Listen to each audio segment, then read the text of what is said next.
Paulo pinag-ingat mga Fanny.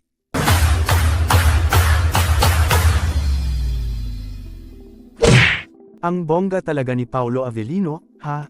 Hindi lang siya magaling na aktor at nakakakilig na ka-love team ni Kim Chu, pero isa rin siyang concerned citizen. Lalo na ngayong panahon ng sunod-sunod na bagyo at pagbaha, ipinakita ni Pau ang malasakit niya sa mga tao. Sa X, na dating Twitter, nag-post si Paulo ng mensahe bilang pag-aalala sa kaligtasan ng lahat sa gitna ng masamang panahon. Say nga niya, ilang araw na rin po na hindi tumitigil ang ulan. Hope everyone's safe. Simpleng mensahe, pero ramdam mo ang sincerity. Marami ang pamuso at nag-reply sa tweet, at nagbahagi pa ng kani-kanilang sitwasyon sa baha. May mga nagpasalamat dahil sa kanyang concern, at sinabi nilang na-uplift sila kahit papaano.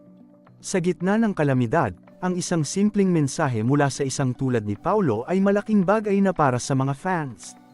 Nakakatuwa, di ba? Sa panahon ng sakuna, hindi mo aakalain na ang isang sikat na aktor tulad ni Paulo ay maglalaan ng oras para kumustahin ang mga tao. Ipinapakita lang nito na hindi lang siya talented, kundi may puso rin para sa kapwa. Kahit sa isang simpleng post sa X, he made sure his fans felt seen and cared for. Iba talaga ang Paulo Avellino.